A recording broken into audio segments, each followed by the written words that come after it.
नाथ प्यारे की ठाकुर भाई નું બહુ નસીબ કે આટલા મોટા સંત સમાજની વચ્ચે એમનો સન્માન થઈ રહ્યો છે। તેમણે હોસ્પિટલની અંદર પણ એમણે 25 લાખ રૂપિયાની સેવા સોનોગ્રાફી મશીન વગેરે લેવા માટે 2000 લગભગ 16-17 કે 17-18 માં આપેલા હતા। બહુ એમને સેવા આપ્યા છે આદરણીય શ્રી ઠાકોર રોહિતભાઈ પટેલ સાહેબ। એમણે એક્ચ્યુઅલમાં એમના દીકરા સંજયભાઈ અને એમના ધર્મપત્ની સ્વાતિબેન લક્ષ્મણજી મહારાજ તથા અહીં પધારેલા સર્વે સંતોને હું ખૂબ આભારી છું, કારણ કે મને હું તો માનું છું કે દાનમાં કભી માનની જરૂર નહીં હોતી કે મને દાન કર્યું એટલે મને માન આપો। હા, આ મહારાજશ્રીના આભારથી હું આવું છું એ એમનો મારું અહોભાગ્ય છે।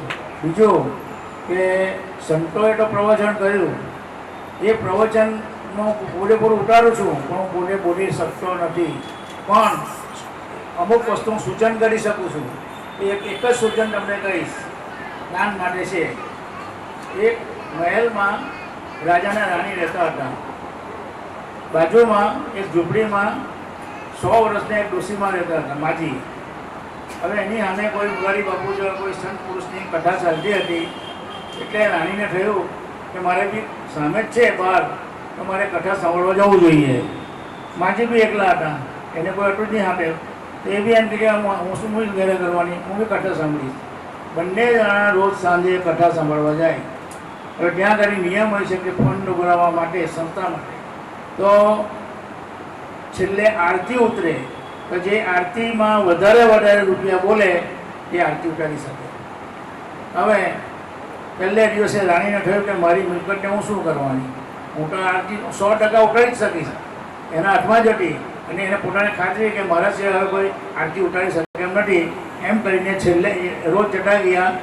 છેલ્લે દિવસે વચમાં શરૂઆત કરી।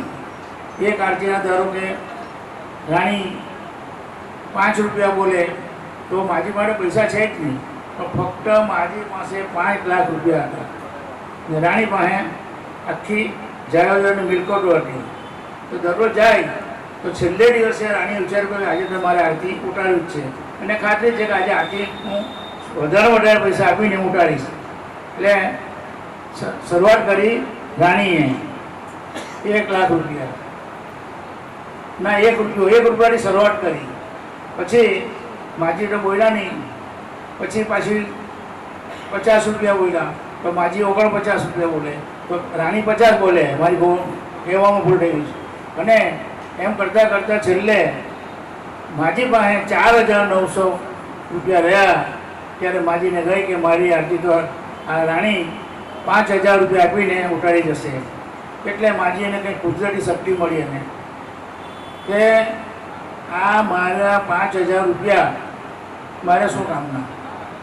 રાણી તો આપી શકે નહીં, આરતી ઉતારતે, પણ એમને આરતી ઉતારવા માટે છેલ્લે શું કીધું ખબર છે, મારું સર્વસ્વ જે રાણી બોલી શકી નહીં, અને માજી આરતી ઉતારી।